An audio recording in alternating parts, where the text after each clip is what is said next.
कि तुम स्वर्ग लोक से आया हुआ जो यह अमृत है इसको पियोगे, कि संतों का जो अमृत ज्ञान है वो पान करोगे। तो राजा परीक्षित कहता है कि देवता लोग जो अमृत कलश लाए हैं उसको पीने से क्या होगा, और आप जो यह सत्संग सुनाने जा रहे हैं यह अमृत वचन, इससे क्या लाभ होगा। तो सुखदेव जी महाराज कहते हैं देवता जो स्वर्ग से अमृत का कलश लाए हैं अगर उसको आप पान करिएगा तो आपका जितना पुण्य है वह सब समाप्त हो जाएगा और पाप का नाश नहीं होगा। लेकिन हम जो यह भागवत कथा सुनाने जा रहे हैं यह भी अमृत है, इसके पीने से तुम अमर हो जाओगे और तुम्हारे जितने भी पाप हैं सबका नाश हो जाएगा। तब राजा परीक्षित कहते हैं कि भगवान मुझे देवता का जो अमृत है वह नहीं चाहिए, मुझे आप यह सत्संग रूपी अमृत का पान कराए। तो यह सत्संग जो है यह अमृत है। एक बार हमारे गुरु महाराज अखिल भारती में प्रवचन कर रहे थे और गुरु महाराज प्रवचन करते करते कहते हैं कि अभी अमृत की वर्षा हो गई, संतमत का जो सार ज्ञान था वह कह दिया गया। यह एक छोटी सी पुस्तक है ज्ञान योग ईश्वर की भक्ति, पतली सी किताब है, उसमें छपा हुआ है कि संतों की वाणी जो होती है वह अमृत होती है, सत्संग की बहुत बड़ी महिमा है। तो यह सत्संग कैसे मिलता, कहते हैं जब द्रवहि दीन दयाल राघव साधु संगति पाइए जय दरस परस समागमादिक पाप राश नसाइए। जब ईश्वर की महती कृपा होती है तब कभी सच्चे साधु महात्मा का सत्संग प्राप्त होता है।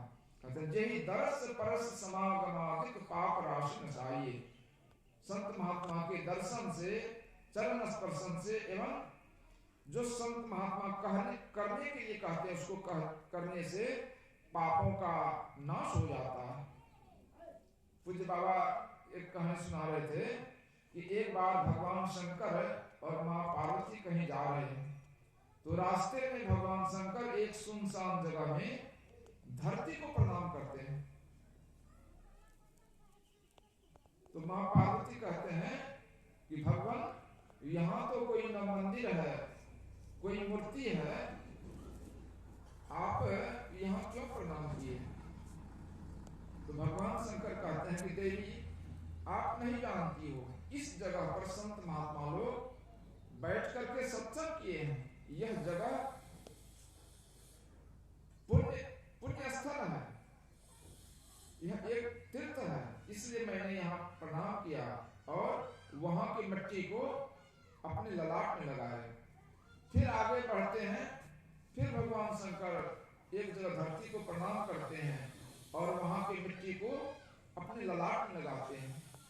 तो पार्वती कहती है कि भगवान वहां तो संत महात्मा लोग सत्संग किए थे इसीलिए वह पवित्र जान करके आपने वहां प्रणाम किया, फिर यहाँ क्यों प्रणाम किया।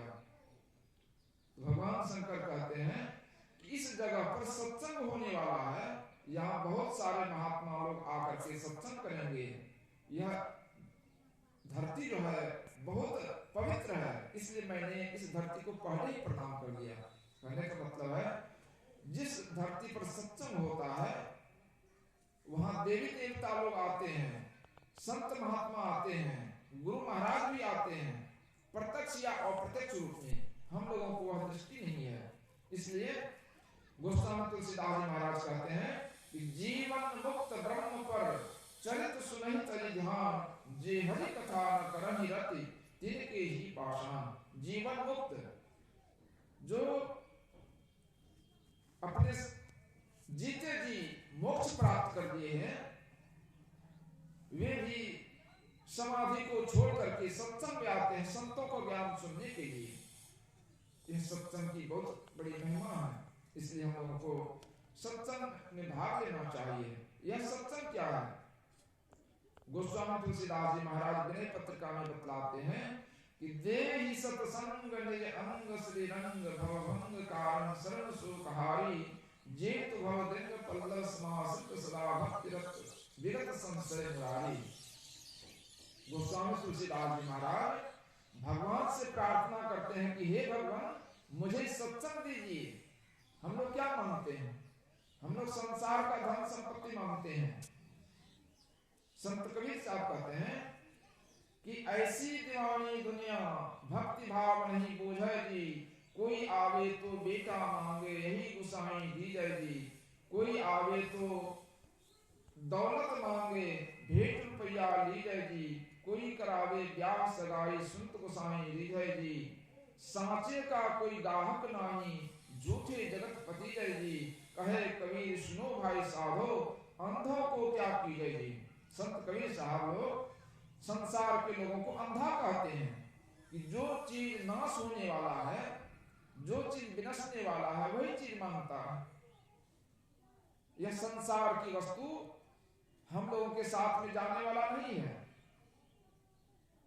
कहते हैं कि धनानि भूमो पशु ही गोष्ठी नारी के द्वारानि सखा श्मशाने देह स्थितायां परलोक मार्गे धर्मानुगो गच्छति जीव एकः। जब यह जीव शरीर छोड़ करके जाता है तो संसार के सारे धन संपत्ति सब यही रह जाता है, उसके साथ में कुछ जाने वाला नहीं है। कहते कि धर्मानुगो गच्छति जीव एकः। हम आप लोग अपने जीवन में जो धर्म करते हैं, शुभ कर्म करते हैं, सत्संग करते हैं, दान पुण्य करते हैं, यही साथ में जाता है। इसलिए यह सत्संग, कहते कि यह सत्संग जो है भगवान का निज अंग है। जैसे हाथ पैर यह हम लोगों का अपना निज अंग है, उसी प्रकार भगवान का निज अंग है सत्संग। जो सत्संग में आते हैं उनको भगवान का संग हो जाता है।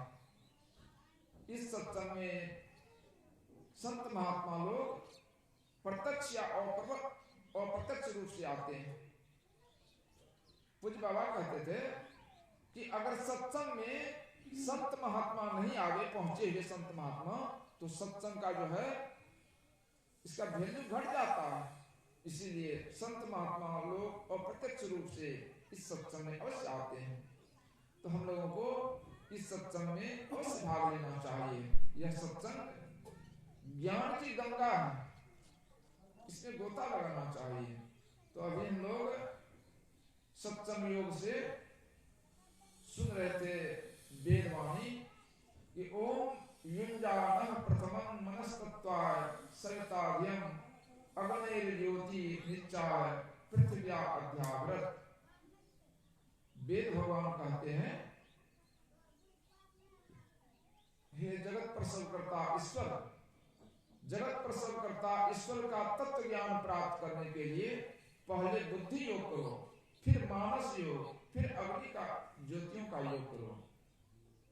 कहते हैं जगत प्रसव करता, जैसे हम लोगों की माता लोग प्रसव करती है, बच्चे को पैदा करते हैं, उसी प्रकार सारा सृष्टि जो है इसके प्रसव करता ईश्वर परमात्मा, यानी निर्माण करता। सारे सृष्टि को ईश्वर परमात्मा ने निर्माण किया है।